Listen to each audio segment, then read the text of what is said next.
Pemirsa, Kepala Staf TNI Angkatan Darat dan Jenderal TNI Andika Perkasa serta Wakapolri Komjen Pol Gatot Edi Prasetyo menjenguk 3 korban penganiayaan saat penyerangan Mapolsek Ciracas di Jakarta. Ketiga korban menjalani perawatan intensif, 1 diantaranya masih dirawat di ruang ICU.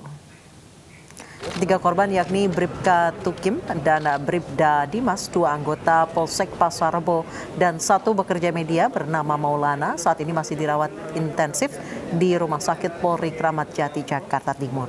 Ketiganya menjadi korban saat penyerangan Polsek Ciracas, Jakarta Timur Sabtu dini hari. Kasat Jenderal TNI Andika Perkasa meminta maaf kepada seluruh keluarga korban atas kejadian yang dilakukan oknum anggota TNI tersebut. Selain membantu proses perawatan kepada para korban, rencananya ketiga korban akan dipindahkan ke Rumah Sakit Pusat Angkatan Darat dengan catatan ketiganya dalam kondisi layak untuk dipindahkan.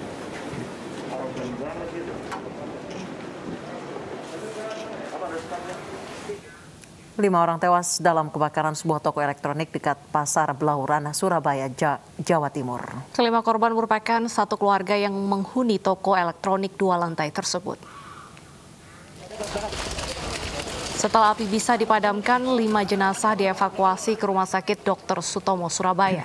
Korban merupakan satu keluarga yang terdiri dari ibu, 3 anak, dan 1 cucu. Tim Inafis Polrestabes Surabaya juga langsung menggelar olah tempat kejadian perkara. Petugas membawa beberapa barang penting yang berada di toko, sementara kesimpulan dari penyebab ini diduga berasal dari korsleting listrik di bagian depan toko.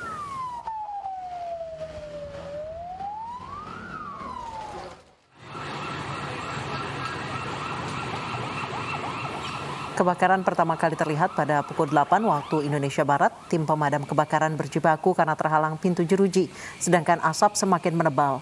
22 mobil pemadam dikerahkan termasuk Bronto Skylight 42 meter. Akibat peristiwa ini beberapa toko sebelah terganggu dan ditutup sementara.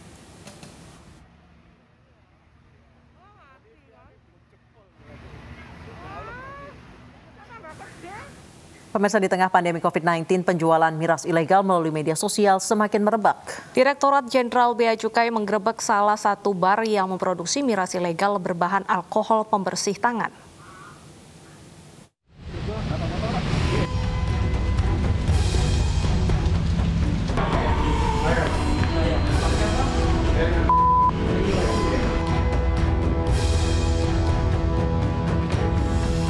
Berawal dari informasi masyarakat bahwa ada peredaran minuman keras oplosan yang tidak dilengkapi pita cukai. Dan tim penindakan dan pengawasan kantor pusat Bea Cukai pun bergerak cepat. Diketahui proses jual beli miras oplosan dilakukan secara daring menggunakan media sosial. Melalui Direktorat Penindakan dan Penyidikan, Bea Cukai bergerak cepat membongkar produsen miras ilegal. Dari itu, tim melakukan pengintaian terhadap akun media sosial tersebut dan diketahui bahwa akan ada pengiriman miras oplosan menggunakan ojek online.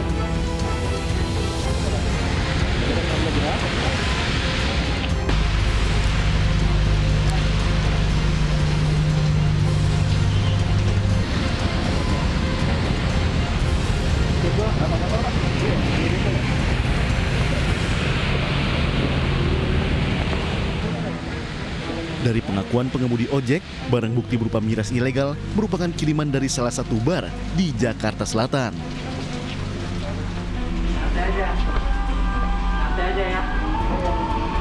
Yang bertanggung jawab begini apa ya? Saya. Pak siapa? Pak dengan siapa? Saya Novi, Pak. Oh iya, Pak. Dari mana, Pak? Dari Bea Cukai. Sini apa, Pak? Mirisnya, saat penggeledahan di gudang, petugas menemukan puluhan drum etil alkohol pembersih tangan atau hand sanitizer yang diduga sebagai bahan baku pembuatan miras ilegal. Sejak 17 Maret 2020, selama masa pandemi COVID-19, Direktorat Jenderal membebaskan bea masuk untuk etil alkohol. Ironinya, pembebasan etil alkohol yang diperuntukkan untuk pembuatan pembersih tangan disalahgunakan oleh oknum yang tidak bertanggung jawab. Mereka membuat miras dengan bahan dasar etil alkohol. Selain itu, di dalam gudang, petugas juga menemukan sebanyak 791 botol miras impor yang tidak dilengkapi pita cukai. Dari pengungkapan tersebut, petugas menyita 130 botol miras impor tanpa pita cukai dan 24 drum etil alkohol yang dijadikan bahan baku pembuatan miras ilegal. Selain itu, petugas juga membawa 3 orang yang akan diperiksa sebagai saksi.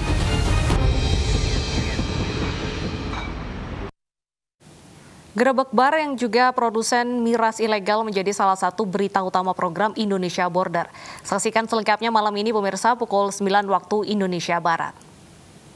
Dan pemirsa, mari kita dukung para pejuang kemanusiaan dengan peduli melawan penyebaran virus corona.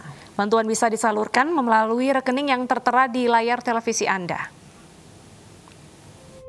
Ibu sedang susah merintih dan berdoa.